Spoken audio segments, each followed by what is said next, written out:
Hey, what's up, everybody? It is Laz Ross Major Gaines. Welcome to our second live hangout. We have Coach Aaron Bird, Coach Kate Cavers, Coach Thomas Snyder, and Coach Victoria Seagrave. I think we may have Fred Wingate joining us soon. He is deployed and needs to find a spot with better Wi-Fi for video chat. Anyway, so tonight our hangout is about peak week, plateaus, diet breaks, and mobility. Aaron Bird and Victoria Seagrave are going to lead off mobility.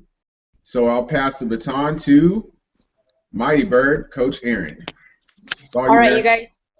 So first of all, what is mobility? Mobility is movements, stretching, therapies, and exercises that basically help you maintain performance, stave off injury, or sometimes even treat injury. I generally recommend that people spend about 10% of their dedicated workout time on mobility work. So if you are a very avid trainer or an athlete, you're going to spend quite a bit more time than 10%. Really, if you consider, say you spend 60 minutes in the gym a day, that's 6 minutes of mobility work at a minimum that you want to do before your workout, after your workout. I would probably spend 6 minutes before and 6 minutes after if you can.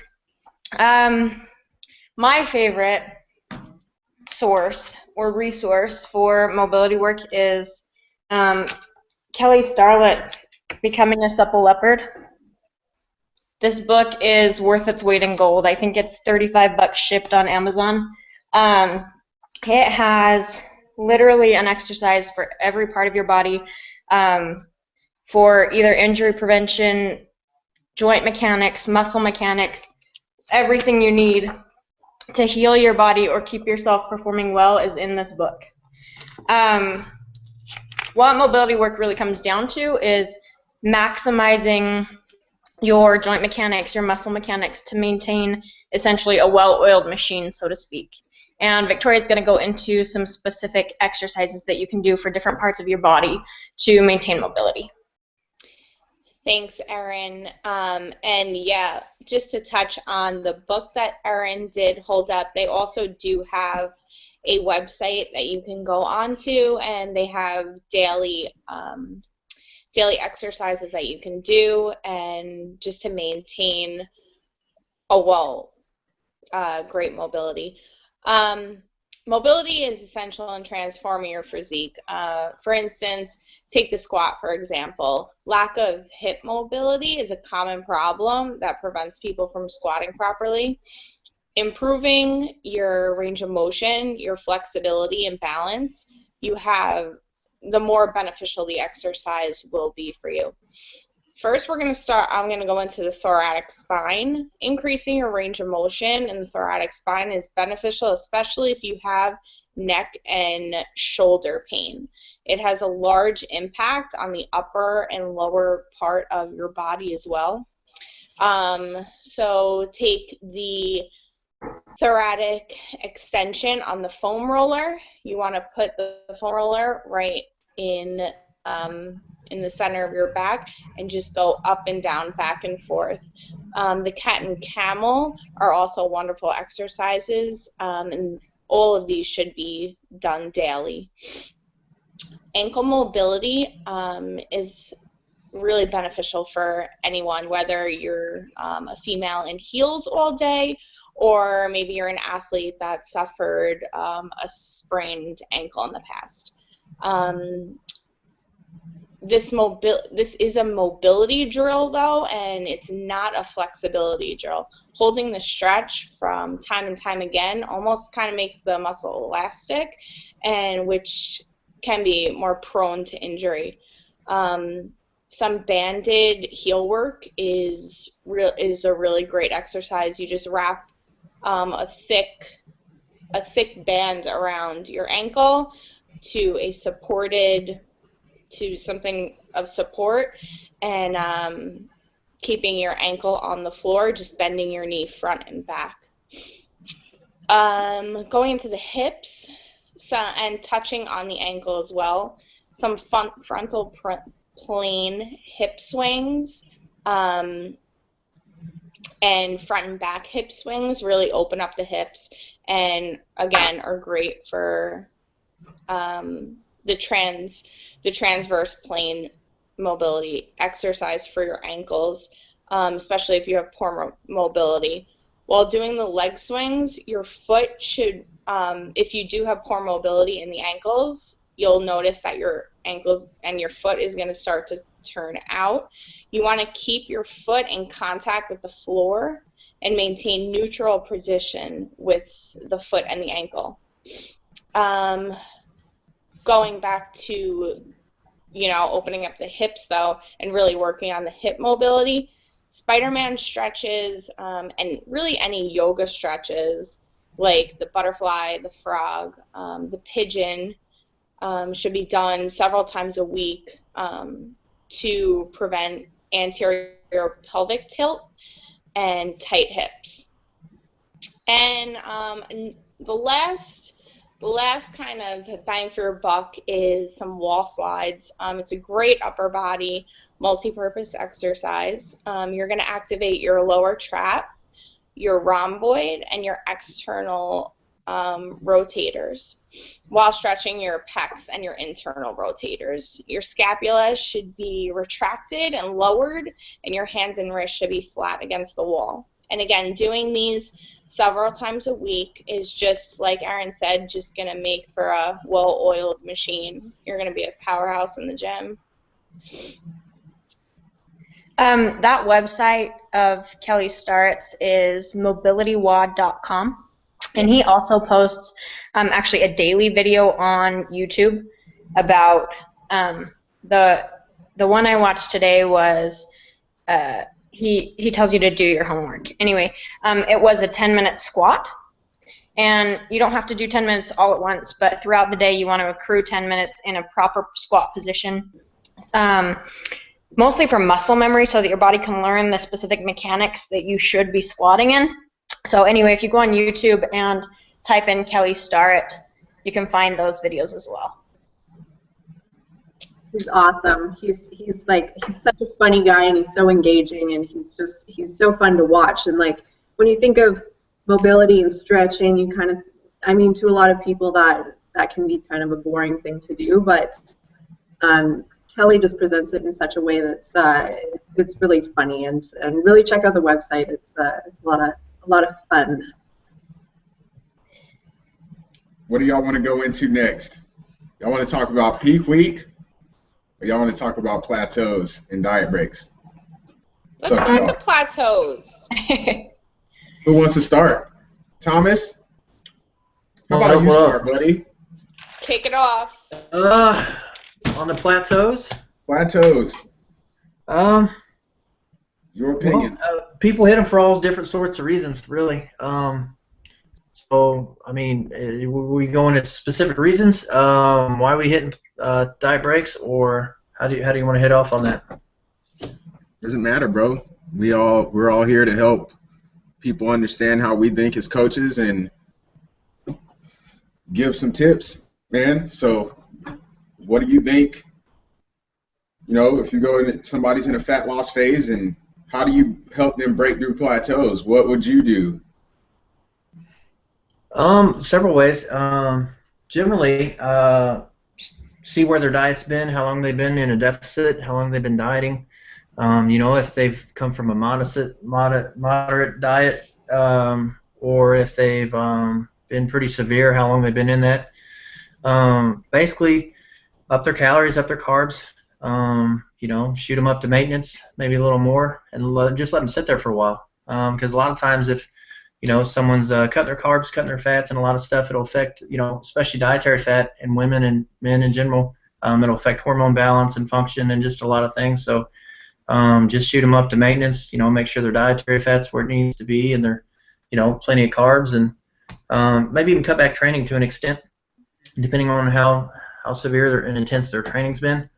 Maybe cut training back just a tad. Let them sit at maintenance for a few weeks, depending on the individual. see how their body responds, and just kind of play it by ear, on the individual is kind of an overview I would start with, and then kind of get into, more details on the individual. Coolio, Aaron Bird.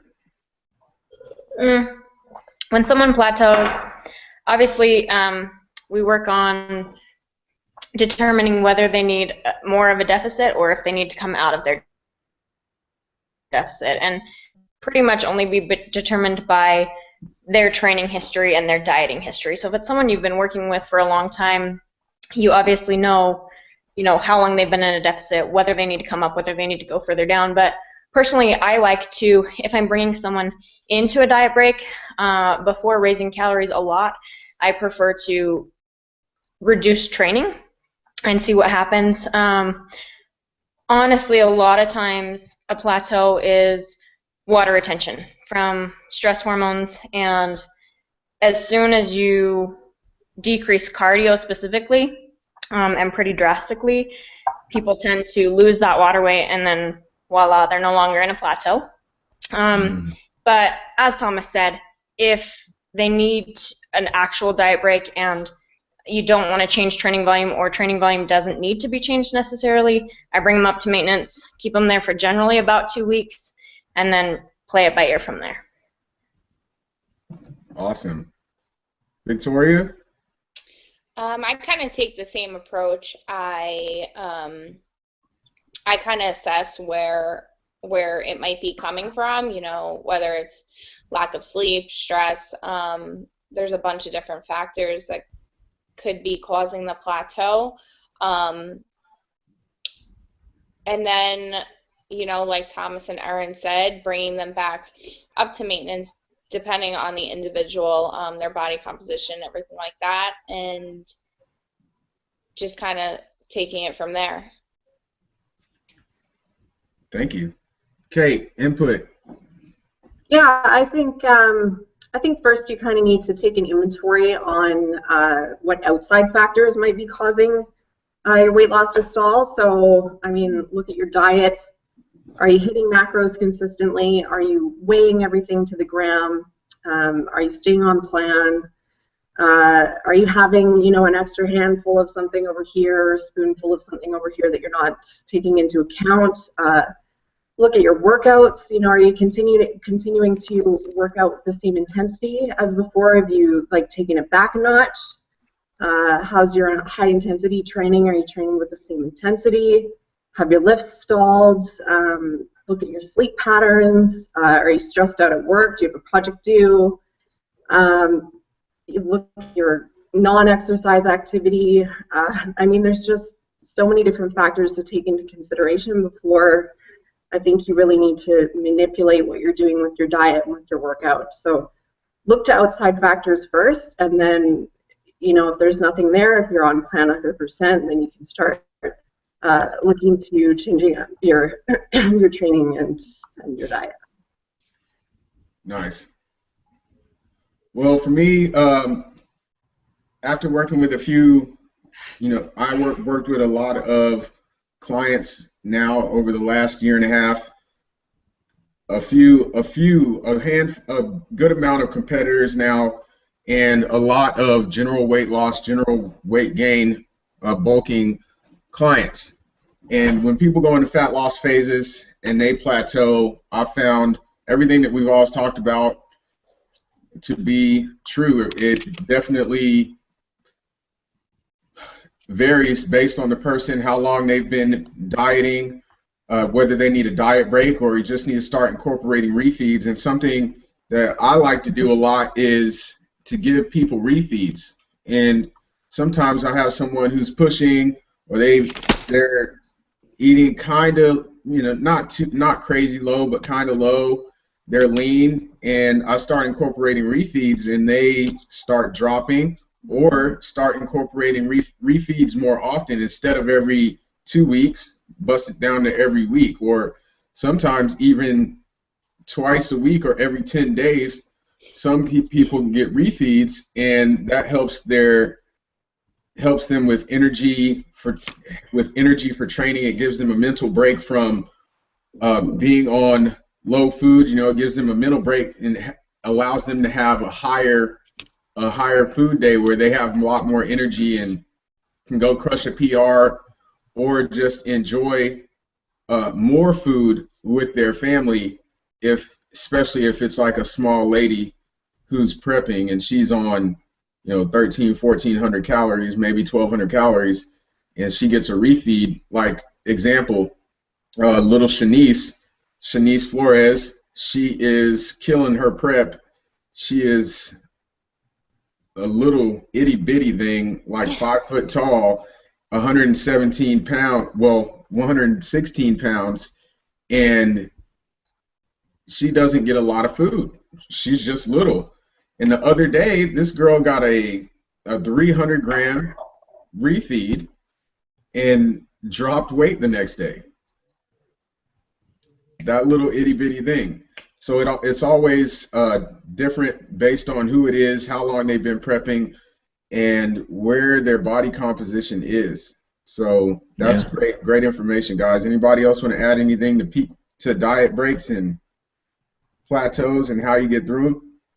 The only other thing I'll say, just to touch on what you were saying about refeeds, Laz, I think a huge part of why, obviously, you mentioned the mental break from being in a deficit consistently, but I think that mental break allows people to really be compliant the rest of the week. Yeah. And I think that is, for me, the hugest piece of why a refeed is important. It's because they get that day to have a little bit more food, and the rest of the week they don't feel like Kate said, they need to pick on something, or they take a bite of something, 8 bites of something that they don't track, and then it brings them out of their deficit for that day. So, yes, I agree. Yeah, I think too that what you are seeing on the scale is not necessarily the most reliable reflection of what's going on with your body. And that's why you take progress pictures. That's why you take measurements with the measuring tape. I mean, there was a month in my last cut where I lost 1 pound the entire month. But the progress pictures that I took told a completely different story. So just because, the scale is not moving, it doesn't necessarily mean that you're experiencing plateau, and that's something to take into consideration too.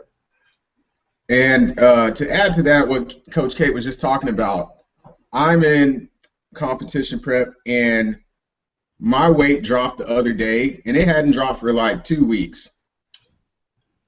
I had that happen to me 2 times, 3 times during this prep so far, and when the scale did that, personally, it really kind of messed with your head, especially because when I first experienced competition prep, every week I was losing 3-4 pounds. It seemed like I was losing 3 or 4 pounds almost every week when I stepped on the scale once a week. So it seems like progress is going slow. But one of the things that we like to do at Major Gains Fitness, and a lot of the recommended coaches that we would recommend, that we like to take it slow so that you keep all of your gains. Because if you go too fast during competition prep, you're going to lose gains anyway. But if you go too fast, you're going to lose a lot more of your muscle than you would if you take it slow, have some patience, and work on about losing 1 to 2 pounds a week. So that can really mess with someone's head. I have a client who is fairly lean. She's not in competition prep, but she wasn't losing weight. She's been crushing her cardio and crushing her training. I had a 45-minute call with her, a talk with her about her head and her believing in what she was doing and not stressing so much out over the scale, because that stress will make you hold cortisol. And I haven't changed her diet. I haven't changed her training. She lost 2 pounds in this week. And all I did was talk to her about her head and quit being stressed out. So if you're stressed out, take a few deep breaths. Take 5 minutes to take some deep breaths and calm your mind, clear your head. That might help you too. You have a whoosh and let some of that water go. Peak week. This is a fun subject, right? Okay, everybody, put your seatbelts on. Let's not get too crunk about this. And Let's just talk. Who's gonna start peak? Okay, I'll start peak week. So, peak week. This is personal experience. So, whenever I was in competition prep before, I went through the traditional peak week. You know, I was eating one diet. My meal plans would change, and then when peak week came, my meal plan completely changed to straight fish and asparagus at every meal 6 times a day, because fish, it was supposed to thin my skin, and asparagus is supposed to be a natural diuretic and help me pee a lot. So let's be real, okay? So if you're in a diet for 12, 16, 20 weeks, and this diet has gotten you shredded, you look grainy, you look good, what is the point? Seriously, what is the point in changing your diet completely when you look like you should be getting on stage tomorrow? Let that sit for a second. If you look like you could get on stage tomorrow, why would you change your diet? Why would you quit drinking water? This is just being logical without any real explanation behind it yet. If your diet has gotten you to look like you can step on stage tomorrow and you're drinking your gallon of water, you're shredded and ready, why would you change it? So, Thomas, since you've prepped a few people and people who have done well, why is doing that crazy? What's the benefits of not doing that? Well, if something's not broken, there ain't no point in fixing it. I don't know if a lot of it goes back to myths or because it's always been done or what the deal is, but there's no point. If typical peak week protocols, people, like you said, people will change their diet drastically, add tilapia, thin the skin, and all that kind of stuff, and then they start playing with sodium and water, and it ain't gonna do anything, except probably make you look worse in the long run. Especially when you start cutting water and diuretics and so playing with a lot of that stuff. It's back to if it ain't broken, don't fix it. On the water thing, a lot of people don't realize, they think, they start cutting water because they try to get the water out from under the skin. The problem with that is your body has to maintain a ratio of 70-30 of intracellular and extracellular water. And you start playing with one, there's no way to mess with the other. So to maintain homeostasis, when you remove one, your body's you can't outsmart your body. So when you start doing that kind of stuff, it's just gonna probably cause you to spill over. It could cause you to look flat. It could cause you. It can do a lot of things. And that's the importance of proper prep time, because if you come in lean enough, which you should be, most people think they're holding water, and really it's just they haven't prepped long enough. So that's the importance of proper prep time. And not trying to play with things that you ain't gonna be able to change anyway. Even if you do potentially change something, it's gonna be small, less than 5%. It ain't gonna help you typically anyway. So there's no point in if it's not broke, don't fix it. Just give yourself plenty of prep time to get in there and hold everything where it's at. Maybe play with carbs a little bit. Other than that, you don't really need to do much of anything if you've prepped long enough and done stuff properly, and so that's kind of my take on things. So like you said, I've done it for about a year now. Prepped numerous people, and had good results by not cutting sodium, not cutting water, not taking a diuretic. Come peak week, we leave everything where it's at, leave water where it's at. Maybe a little extra water sometimes, but generally for myself, I know I leave water where it's at up to show day, and then I might tweak it. leave protein and fat generally where they're at, and I try to front load carbs on when I do it with clients, but I gauge it by their progress. But main thing is just maybe tweaking carbs a tad, but the whole thing where typically the industry tends to do, and most people tend to do with the sodium and the water cutting and the taking diuretics, and it's just not healthy. It's not it ends up being dangerous. You're not gonna outsmart your body in the long run. You're gonna end up hurting yourself, and not to mention you're gonna end up rebounding as soon as the show's over if you don't pass out and if you don't get dehydrated and you don't end up causing serious harm. You're gonna rebound horribly at the least. So I mean, it's not a good approach. So thanks, T. Victoria, how about your take on peak week? Because I'm assuming that you've been through traditional peak week too. Yes, I like you were saying when we first opened up this topic, I looked like I could step on stage 2 weeks prior to me getting on stage, and I was still put through a asparagus, fish, some chicken, but it was the typical water cut, sodium cut, and I felt like crap that day. I felt like I was going to pass out. I saw other girls backstage pass out.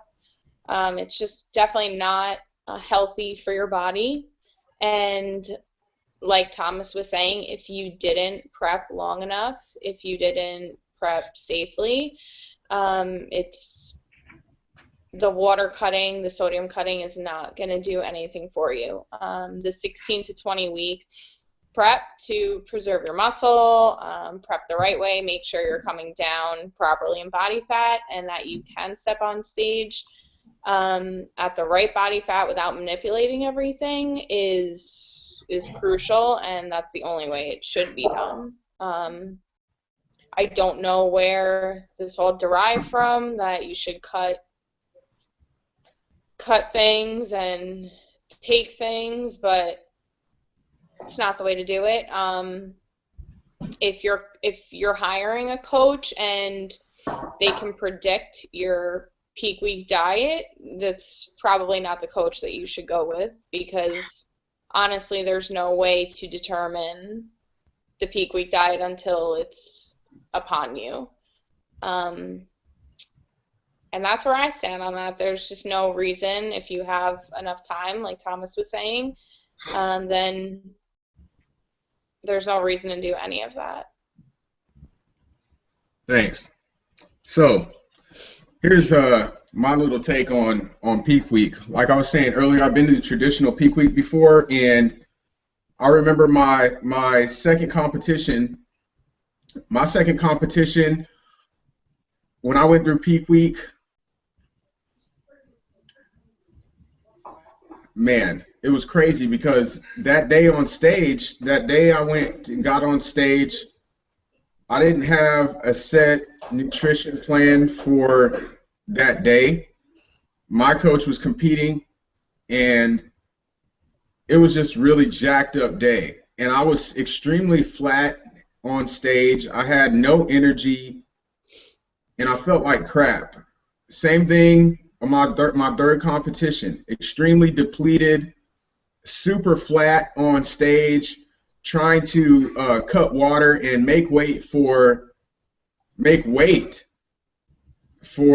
I could weigh in. Weigh-in started at 1 p.m. the day before USA's last year, and I wasn't able to make weight for the weight class I was supposed to be in until 8:30 at night, because I hadn't gotten down to 165 yet. So I had to sip water, sit in the bathroom all 3 times that day with the freaking hot shower on for 45 minutes trying to drop water, when really, now that I know, it wasn't enough prep time. I wasn't ready. And the next morning when I got on stage, all those pancakes and sugar syrup and almond butter that I ate the night before right after weigh-in, which made me sick, because I wasn't eating anything, and I ate 5, 6 pancakes with a ridiculous amount of almond butter and a ridiculous amount of sugar syrup. I got a rush so bad I had to go and lay down. It still didn't fill me out enough. My glycogen had not replenished in my muscles because I was still sipping water. So I remember watching a Lane Norton video about peak week, and one thing he said about water, if you quit drinking water, there's a glucose receptor in your small intestine that a glucose transporter that downregulates whenever you don't drink enough water. So all those carbs that you're loading up, you're trying to get your glycogen, your muscle glycogen to fill back out and look hard and full. You're not drinking water during traditional peak week, and you're sipping water the entire day during competition, scared to drink water because you think it's going to make you spill over, when actually you're flat and stringy on stage because you're not drinking any water to go along with all those carbs that you're loading, and all those carbs are stuck in your gut, and that's why your stomach's poking out. Yeah. Yeah, hydrated muscle is a full muscle.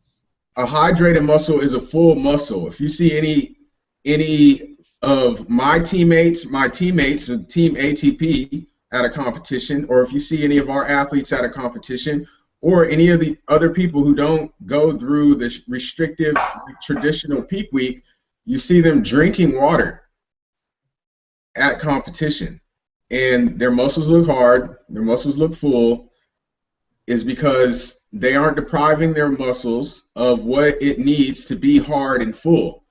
Your body needs sodium, your body needs electrolytes, it needs carbohydrates, and it needs water in order to have full muscle cells. Think about it. If you go and have a cheat meal, that cheat meal in between finals and in between prejudging and finals, you have that burger with all that sodium and all that cheese and those fries. That's not magic. Your body is looking better at finals because you finally gave your body some of what it needs to look like that. It's not magic. It's simply sodium and carbs and hydration. Think about how you look after competition when you go out and eat pizza and all those different things, how you look the next morning. A lot of people wake up the next morning, I wish I looked like this yesterday. That's because yesterday, or maybe Friday before competition, you should have been eating that stuff, the stuff that has sodium and carbs in it, and drinking some water so you look hard, full, and grainy on stage instead of the next morning. You cannot trick your body. Water is good for you. You just don't need to be drinking it you don't need to drink a gallon on competition day, but you don't have to restrict from water. Personally, during peak week, you want to get ready early. I'll take Danielle Plate, my first champion, for example. We prepped for 22 weeks, and at 7 weeks out, she was ready. So she got up to 6 days a week of cardio. I think she was doing 3 days of HIIT and 3 days of LISS cardio, maybe 30 minutes at the time of LISS cardio. I'm not exactly sure how many intervals of HIIT she was doing, but she was ready. Like, this is a bikini girl, and she had lines in her butt, so we really had to back off. So I raised her food, and I backed her off of the 3 HIIT sessions. Every week, up until competition, she kept losing weight, and all I did was back her off of cardio and raise her food up. This girl was on no cardio and 1,900 calories a day, shredded, and won her competition, drinking water, eating candy at the competition. It's about working smart, not working hard. You have to work hard, but you also have to work smart, and you don't have to make a lot of these sacrifices that people are telling you that you have to make. All you got to do is be smart with what you're doing. That's all I got to say about that. Anybody have anything else to add? The only thing I'll add, most of my experiences with photo shoots, and my general philosophy about food and pretty much about life in general is if you do something or if you eat something and it makes you feel like crap, you probably shouldn't do it or eat it, or not very often. If something makes you feel really great, you should probably eat it all the time. But specifically before photo shoots and before getting on stage, you know, you want to pay attention all the time to biofeedback from your body. And if you eat something and your stomach blows up like a balloon because you're not digesting it very well, you obviously want to avoid that food when you're going to be on stage or when you're going to be getting photos taken of you in a bikini or swim trunks, whatever it is. So pay attention to, like, for me specifically, sugar-free gum and soda pop and syrups, things that have xylitol or erythritol, really don't agree with me. And cruciferous vegetables, a lot of people have a problem with. Some people have a problem with dairy. I don't specifically, but pay attention to what serves your body well and what makes you function well. If you don't digest something well, don't eat it the day before you're going to get on stage or photos taken of you in scantily clad clothing. Well then, there you have it, folks. So that's about it. We have all for this hangout. If you have anything, any questions, or things that you think would be a good topic for the next hangout, please leave those questions, leave those topics in the comments, so we know what y'all want to hear about and what we should have meetings about to help us and you learn more about what you're doing with fitness. Thanks for coming out. It's the Major Gains coaching team. Well, some of us. Aaron Bird, Kate Cavers, Thomas Snyder, Victoria Seagrave, and me. Peace. Bye, guys.